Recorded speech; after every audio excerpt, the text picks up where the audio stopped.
You can find the product featured in today's video and so much more at Dan's Dinosaurs. Follow the link in the description below to peruse his expansive selection of all things dinosaur model and figure related. Should you choose to order anything from his site, feel free to mention in the comment box at checkout that your friend Killershrewfan sent you. Now, on to the review.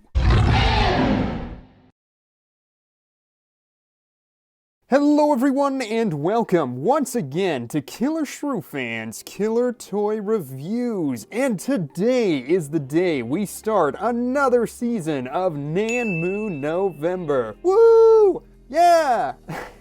I mean, to anyone out there who's new to the channel, this month is all about celebrating everything Nanmu. And as always, I am massively embarrassingly behind on reviewing their 2022 releases, and I'm even yet to take a look at one of their 2021 sets, so yeah, I'd say it's high time we give these figures their dues. Now, since we wrapped up spectacular toy reviews this year with a look at their gnarly Parasaurolophus corpse, I figured we'd kick off Nanmu November with the dynamic duo that is their Nutcracker Soldier Parasaurolophus figures. These paras dropped alongside the corpse around the spring of this year, and as you can see, this is a rare case where I actually sprang for both variants right out of the gate, mostly because Parasaurolophus is one of my favorite dinosaurs, and also because it's one of the few examples where both variants are somewhat screen accurate. The standard variant is of course based off the iconic Lost World color scheme, while the quote-unquote colorful version looks more like a play on the color scheme of the Parasaurolophus seen in the original Jurassic Park as well as in Jurassic Park 3. So yes, this is one situation where I felt both brought something to my on-screen dinosaur collection, and I'm super excited to take a closer look at both, so let's get right into it. So looking at these figures in terms of the big picture when it comes to a Jurassic para, you can see that they sport the instantly recognizable high arched back, giving the animal its deep torso from a lateral view, as well as the substantially shorter forelimbs that we see in the Crash McCreary and Stan Winston design. If you go in for a closer look at the head, you can see all of the underlying muscle tones have been covered in the deep wrinkles branching out from the orbit, which houses the dark brown eyes on both figures.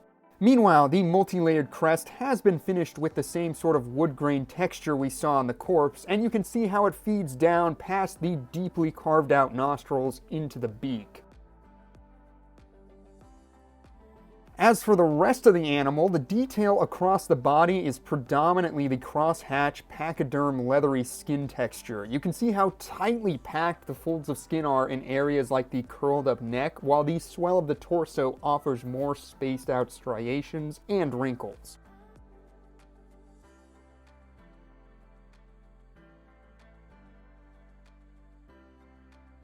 This texture then continues all the way down the length of the sturdy tail.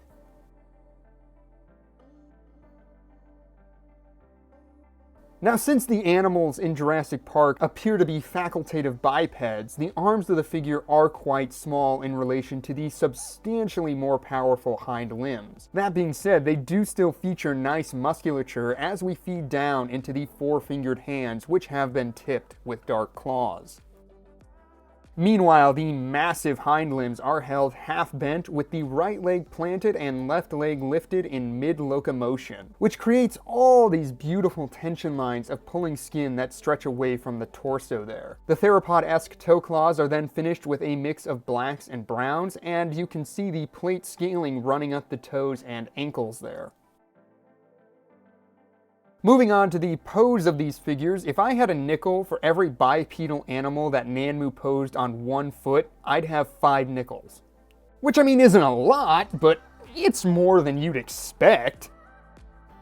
You can see that they have opted for a very active posture with these paras, emulating the energy of the roundup scene in the Lost World. Like I said, the legs are braced mid-stride and the arms are held half bent beneath the animal while the neck is curled over the left shoulder with a slight upward glance, as if eyeing something bearing down from above. The tail also has a very subtle curvature to it, forming a slight U-shape between it and the head, which gives the impression that this para has suddenly lurched up into a trot and the tail is still following that sudden change in position. I will say, probably wouldn't have minded an open mouth on these guys. I mean, with such an active posture, an open mouth to give the impression that these paras are bugling out of fear or surprise wouldn't feel out of place, but there is a certain grace and majesty to the closed mouth look when combined with the running posture. Now, what I really like about these poses is how well it allows you to play the figure off of the other dinosaurs in your collection, making it great for displays or dioramas or toy photography. But it is a bit of a double-edged sword here. The reason I say that is, unfortunately, the material in the ankles isn't quite as sturdy as it probably needs to be for such an active pose, and these figures, or at least my copies, are prone to warping and falling forward over time. Nanmu must have foreseen this because they have included a transparent rod to help assuage this issue, but are these not the least intuitive support rods you've ever seen? I mean, there's no place to really peg them into, and I found that unless you brace it just right amidst all the rocks on the base, it isn't going to be much help in the long run. So hopefully your copy isn't quite as gummy on its feet as mine have proven to be, but I suppose that's just the risk we sign up for when we spring for such an active looking figure. Weirdly enough, my standard version is a little better in this regard. You can see I've actually had to use some blue tack to further help the colorful variant, which the standard doesn't seem to need yet, so I do think there's some luck of the draw playing into things here. So I will wish you luck with your copies. Both figures then come with a base sculpted to emulate a rocky stream. I really do love the look of these bases. The rocks are all nicely sculpted and the paint job on both is lovely, but what I really like is the glossy rivulets of running water between them. That really brings it all together for me and makes it feel like a piece of a much larger environment. Perhaps the fringes of a gentle stream that the paras have come to drink from and are suddenly startled into action by an ambushing predator. I also love how the colors of the rocks complement the variant in question, with the more reddish rocks on the base of the standard release, while the base of the colorful version is finished with more blues and greens. And speaking on that, let's talk about the paint, and boy do we have a lot of ground to cover here. The standard release has the typical warm and earth tones we know and love from the Lost World. The golden tones of the head have been dry brushed over with peach tones across the cheeks, as well as deep reds that flank the crest and run down the back of the neck. The midsection features more of the golden brown, broken up by a white band that runs from the back of the head down to the tip of the tail. Brown tones then frame the stripe and separate the cream tones of the underbelly. Meanwhile, the legs boast the mottled stripes along the backs of the thighs and calves, and as you continue down the tail, the golden yellow slowly transitions to the same brown as you reach the tip. There are some spots adorning the thighs and arms, but I think maybe a few more could have been useful in breaking up the outline of the brown striping along the midsection. That just feels a bit too painted on for my taste. Meanwhile, the colorful version certainly lives up to its name, boasting a bright blue and purple crest above a plum-colored face and yellow-green cheeks.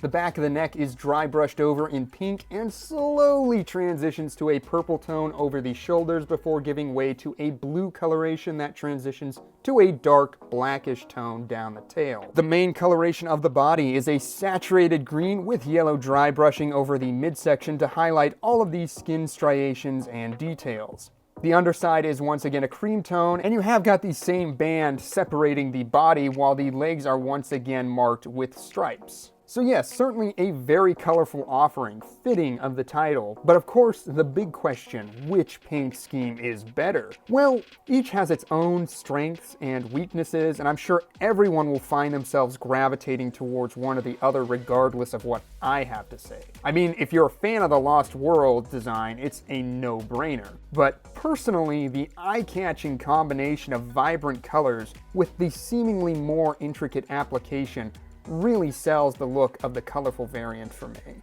And I find myself more drawn to that offering. That's not a knock against the Lost World variant by any means, but it does feel like it has the more simplistic color scheme and design and application of the two. But then again, perhaps that's more your vibe. Now for some measurements. These figures are surprisingly large, coming in at just past 12 inches long or around 31 centimeters, but if you went along the curve of the neck and tail, you'd actually get something closer to 13.5 inches or 34 centimeters long, and standing in at anywhere between 6.5 to 7 inches tall, depending on how reared up you get them on the base. Meanwhile, the base itself measures about 4.5 inches long or around 11 centimeters. As far as the scale of the figures go, I've seen conflicting estimates of the size of the paras from the Jurassic franchise, ranging everywhere from just over 23 feet to 34 feet in length. That would put these soldiers anywhere between 120 and 130 scale, depending on which size it is you prescribe to. Nanmu seems to be following a bit of a trend where all of their recent figures feel just a bit oversized, especially in relation to their older offerings. These paras are no exception. That being said, the captured specimen in the Lost World seems pretty big. Like, I feel like we forget how big that thing was. I mean, it's actually able to just sling two full-grown men off the ground while being half sedated. So... But if we bring in Owen Grady to wrangle us some paras, you can see these Nanmu dinos are absolutely enormous compared to the included human figures. Yeah, I think Chris Pratt's gonna need a little more than a horse, a rope, and some fancy hand gestures to catch these two. And that makes for a nice segue into the comparison portion of this video. First up, I'm going to go ahead and bring in the recently reviewed corpse so we can get a nice group shot of all three of Nanmu's paras together. And they sure do make for a nice trio, don't they? And this also highlights an earlier point I made back in that review about how the body paint on the corpse felt a bit lacking. Here you can see how it compares to the application of the standard releases, and honestly, yeah, I stand by it. I do think the coloration of the dinosaur itself is a bit lacking on the corpse when it's next to the living examples. That being said, it's still great to have all three, and they make a fun group to use in dioramas or toy photography, as you can see here. Next up, I'll bring in a Lost World contemporary. It's Nanmu Stegosaurus Pike, and yeah, that's another dinosaur that seemed quite large in the film, but you can see here that it is absolutely dwarfed by the Parasaurolophus. Then here's a nice look at the figure next to the once and future King Tyrannosaurus Rex that you've seen me bring in and out of this video, just to give you a clear idea on how it sizes up to a T-Rex. In all honesty, I don't think this is awful, but the para might be just a little too big next to the Rex. Nothing egregious, I'm talking maybe 10-15% oversized, but what can you do? And finally, here it is with Wyatt the Parasaurolophus by PNSO, just to give you an idea of how the design stacks up next to a more updated Parasaurolophus model. As a final note, I gotta mention the figure does come with a miniature Parasaurolophus, which looks the spitting image of the original Stan Winston maquette. This is a great inclusion in my opinion, as it shows just how pitch perfect Nanmu gets their sculpts before posing them for the final model. And if you're handy with a brush, you could even paint these up as a couple of infants to go along with the full-sized variants, or just as a scaled-down version of the original maquette. So yes, great inclusion on Nanmu's part. Would love to see them do more of these instead of random humans with no relation to Jurassic. I will also mention that Nanmu took this maquette-style sculpture and then blew it up and released it in several different variants as a blind bag purchase. Me personally, it's not worth throwing money at, but again, if you're handy with a brush and want to pick up a cheaper version to repaint in the style of the maquette, I think that would make for an awesome project. And that was Nanmu's Nutcracker Soldiers Parasaurolophus duo. Overall, I really do dig these two figures. The sculpt and paint do a great job of capturing the feel of the movie counterparts, and the active pose and wonderful base make them a lot of fun to display alongside the other figures in your collection. Of course, the active pose is also one of their biggest drawbacks, and some of the paint application feels a bit straightforward for Nanmu standards, but if you're looking for an affordable Jurassic-style para for your shelves, then look no further. If you could only get one, I would recommend the colorful variant, but I don't think you could go wrong either way. As always though, I want to know what you guys think of these two figures. Do you own one yet? Are you planning to pick them up? Which is your favorite variant and why? Drop a comment down below, and as always, thank you so much for tuning into today's video. I hope you enjoyed it, and I hope to see you again soon for more Double Trouble. Until then, take care out there, and goodbye.